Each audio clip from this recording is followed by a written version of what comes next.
Hello नमस्कार दोस्तों, मैं सर सुनील पंचारिया और मैं आप सबका एरोडेट क्लासेस के इस डिजिटल प्लेटफॉर्म पर आप सबका हार्दिक दिल से स्वागत करता हूं।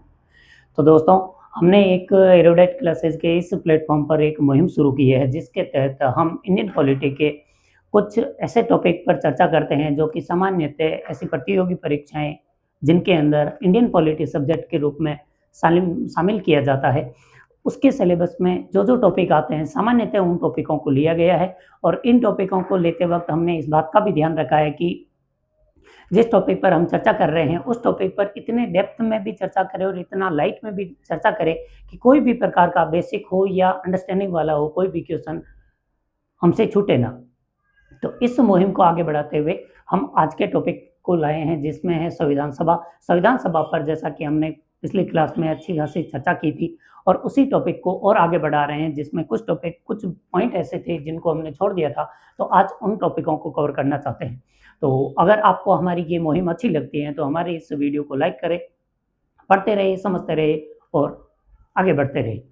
तो दोस्तों, इस वीडियो का जो इम्पोर्टेंस है वो केवल एसआई या सेकंड ग्रेड तक ही नहीं है क्योंकि हमने जब इस वीडियो को बनाना शुरू किया है और इस टॉपिक पर चर्चा करनी शुरू की है तब से हमने इस बात पर भी फोकस किया है कि जो यूपीएससी और आरएस जैसी ऐसी प्रमुख बड़ी सिविल सर्विस के जो एग्ज़ाम होते हैं उनके भी रिवीजन में हमारी ये क्लास किसी न किसी रूप में सहायक हो सके, इस बात पर भी हमने ध्यान रखा है। तो चलिए आज के हमारे इस टॉपिक को आगे बढ़ाते हैं और हम आते हैं संविधान सभा पर। जैसा कि हमने कल चर्चा कर ली है कि संविधान सभा का गठन कैबिनेट मिशन की जो रूपरेखा उसने प्रस्तुत की थी उसी के अनुसार हुआ है। कैबिनेट मिशन ने लगभग 389 व्यक्तियों के चुनाव के लिए एक ढांचा प्रस्तुत किया था जो प्रति 10 लाख जनसंख्या पर एक व्यक्ति के चुनाव के लिए था और उसको ध्यान में रखते हुए हमारे यहाँ पर चुनाव हुए। चुनाव अप्रत्यक्ष रूप से हुए थे और उसमें से आपने पढ़ा है कि 296 सदस्य थे, उन सबको तो अप्रत्यक्ष निर्वाचन द्वारा लाया गया था और 93 सदस्यों को रियासतों द्वारा मनोनयन का प्रावधान था। और हमने आगे देखा था कि संविधान सभा में अंत में जाते हुए जब पाकिस्तान पृथक हो जाता है, पाकिस्तान के पृथक होने के बाद में सदस्यों की संख्या घट जाती है। जो अंतिम दिन जब उपस्थिति के आधार पर बताया जाए तो अंतिम दिन जब संविधान लागू हो रहा था 26 नवंबर 1949 को, उस दिन हमारे उपस्थित सदस्यों की संख्या 299 थी। और हमने ये भी देखा था कि संविधान जो सभा थी उसने अपने कार्यों के लिए अलग अलग प्रकार की समितियां बना रखी थी। उन समितियों की अध्यक्षता किस किस ने की हमने ये भी जान लिया था। तो आइए आज हम हमारे उसी टॉपिक को आगे बढ़ा रहे हैं। आज के हमारे टॉपिक में जो मुख्य पॉइंट है वो है भारतीय संविधान सभा की प्रारूप समिति। प्रारूप समिति जो अपने आप में इतनी इंपॉर्टेंट है कि ये वो समिति थी और इसके जो अध्यक्ष थे बी आर अम्बेडकर, इनका भारतीय संविधान में जो योगदान है उसके बारे में तो एक सामान्य छोटे से वीडियो के अंदर चर्चा करनी भी शायद मुमकिन ना हो, इसलिए हम सामान्य चर्चाओं पर आगे बात कर रहे हैं। प्रारूप समिति का गठन 22 अगस्त 1948 को कर दिया गया था और उस समिति का जब गठन हुआ, गठन के दौरान इसके अंदर 7 सदस्य रखे गए थे। इन 7 सदस्यों की जिस व्यक्ति ने अध्यक्षता की थी वो थे बाबा साहब अम्बेडकर और ये इस प्रारूप समिति के अध्यक्ष थे। तो पहले मैं बता दूं प्रारूप समिति का कार्य क्या था। प्रारूप समिति का कार्य था कि विभिन्न स्रोतों से जैसे भी हमें हमारे संविधान के लिए जो प्रावधान मिल सकते थे उन सभी प्रावधानों को देखना और उनको फिर भारतीय परिस्थितियों के अनुसार ढालने की कोशिश करना, फिर एक निश्चित पैटर्न में इन अनुच्छेदों को रखना और जो संविधान के भाग बनाए गए थे उन सभी भागों को एक निश्चित पैटर्न में होना चाहिए। ऐसा नहीं कि जहां मर्जी है जो भाग डाल दिया। और अगर हम आज के संविधान को देखते हैं तब हमें देखते हुए इस बात की बहुत प्रसन्नता रहेगी कि ये जो संविधान है पूरा एक साइंटिफिक वे में बनाया गया था और इस साइंटिफिक वे में बनाने में इस प्रारूप समिति का बहुत बड़ा योगदान रहा था। और इस प्रारूप समिति की अध्यक्षता की थी अम्बेडकर साहब ने और इन्होंने जब अध्यक्ष थे और इस प्रारूप समिति के सामने अक्सर जब भी ये कोई किसी प्रावधान को भारतीय संविधान के अंदर डालते थे तो डालने के बाद में इनके साथ चर्चा होती थी बाकी संविधान सभा के सदस्यों के साथ। जब बाकी संविधान सभा के सदस्य उस अनुच्छेद को जो इन्होंने डाला है इस पर क्वेश्चन करते थे और उस क्वेश्चन का जवाब देना इनका कर्तव्य बनता था।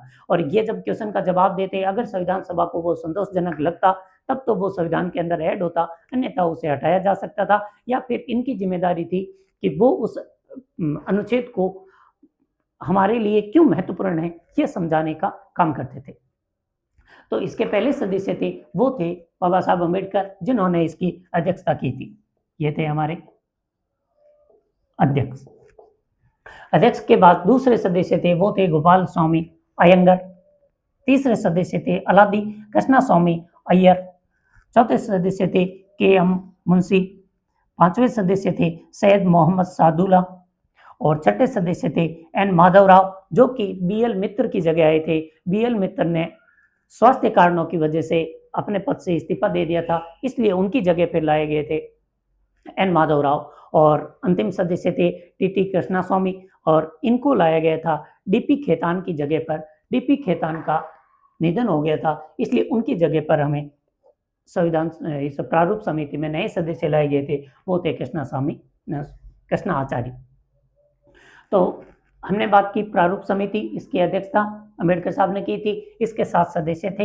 इन सदस्यों ने भारतीय संविधान का प्रारूप निश्चित करने का कार्य किया था। इन्होंने तकरीबन 141 बैठकें की थी और इन 141 बैठकों में अंतिम रूप से 14 नवंबर 1949 के दिन भारतीय संविधान को संविधान सभा के सामने पेश किया था और वही संविधान जिसका तीसरा वाचन हुआ था, उस तीसरे वाचन में 26 नवंबर 1949 को भारतीय संविधान सभा द्वारा स्वीकार कर लिया गया था।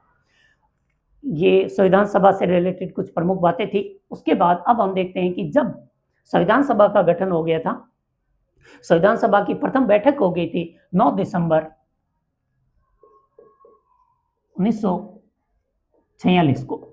9 दिसंबर 1946 के दिन संविधान सभा की प्रथम बैठक हो गई थी, जबकि हम आज़ाद होते हैं 15 अगस्त 1947 के दिन। तो 15 अगस्त 1947 से पहले ही संविधान सभा बनी हुई थी।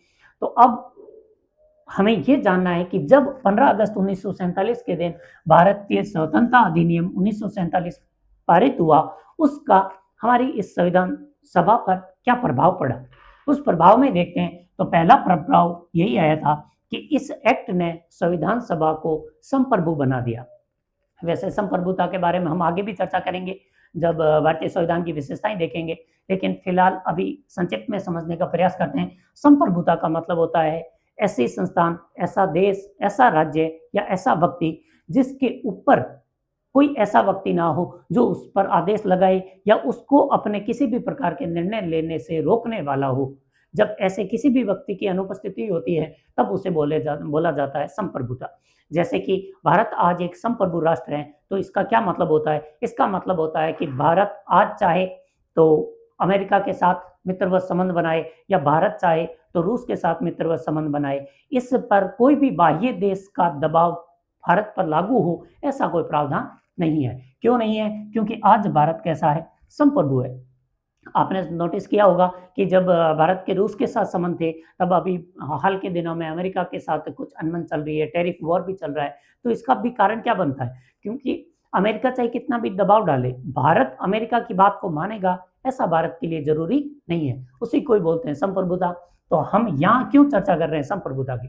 संविधान सभा जब बनी थी 9 दिसंबर को, तो उस दिन वो संप्रभु नहीं थी। तो इसका क्या प्रभाव पड़ा था? इसका प्रभाव ये पड़ा था कि अगर इनको अपनी कोई बैठक भी करनी पड़ती थी, तब उससे पहले वो ब्रिटेन की संसद से अनुमति लेते थे, यानी कि वो संप्रभु नहीं थे। लेकिन जैसे ही वो भारत स्वतंत्रता अधिनियम 1947 पारित होता है, इसके पारित होते ही ब्रिटेन की संप्रभुता हम पर से समाप्त हो गई।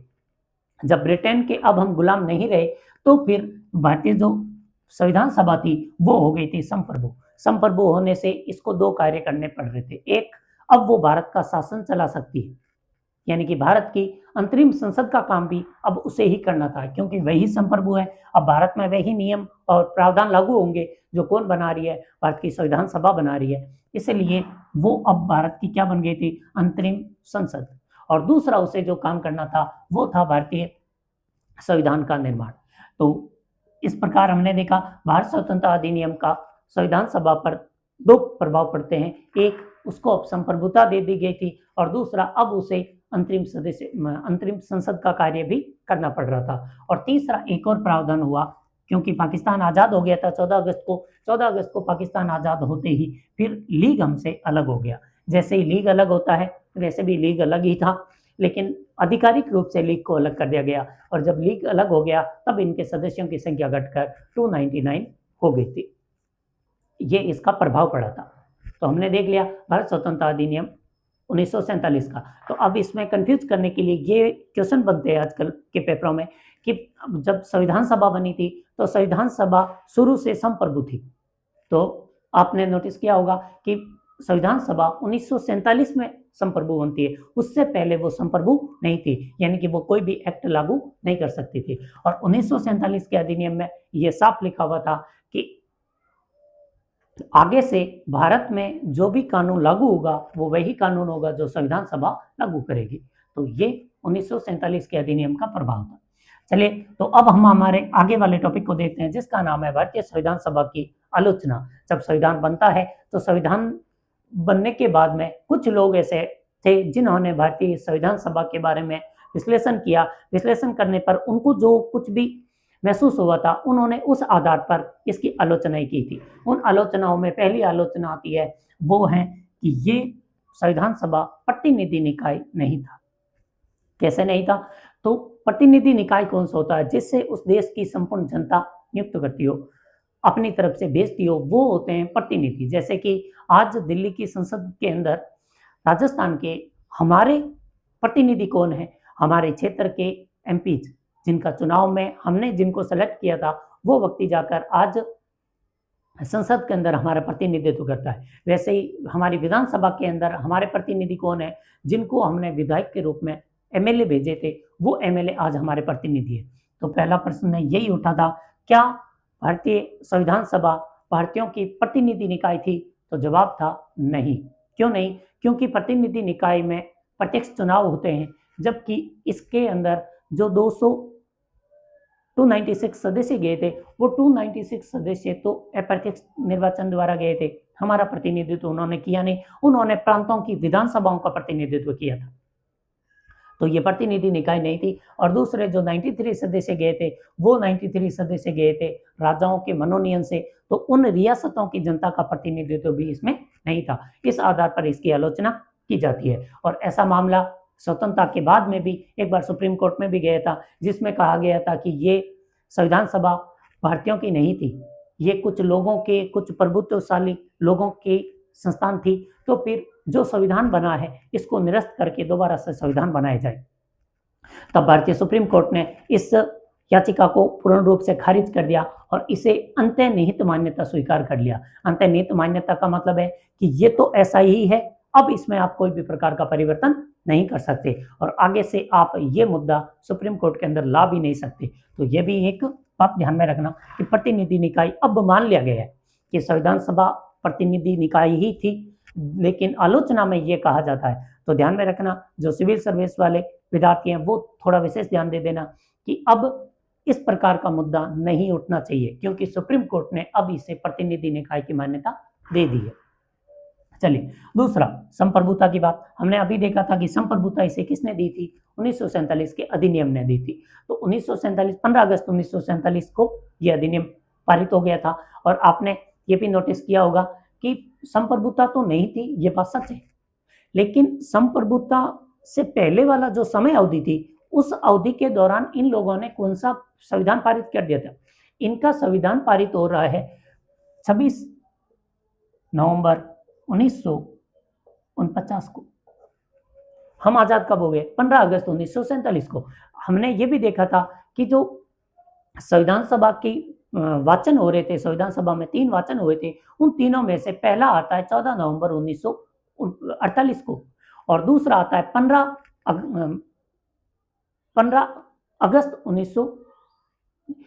नवंबर 1948 को और लास्ट आया था 14 नवंबर 1949 को। अंतिम प्रारूप 14 नवंबर 1949 को आता है और जिसके अंदर ये संविधान सभा ने संविधान का नाम ही रखा था the constitution as settled by the constitute assembly be passed, और वो 26 नवंबर 1949 के दिन पारित हो गया था। तो अब ये जो आलोचना है, ये भी एक आलोचना मात्र ही है, क्योंकि जो प्रमुख प्रावधान आए थे और जो संविधान लिखा गया था वो विशेषतः आजादी के बाद ही लिखा गया था। उससे पहले तो हमारी संविधान सभा अन्य देशों के अंदर भ्रमण कर रही थी और वहां से इन चीज़ों को लेके आ रही थी कि किस देश के अंदर कौन कौन से संविधान के प्रावधान रखे गए और उन प्रावधानों को हम किस रूप में स्वीकार करें, ऐसी चीज़ें चल रही थी।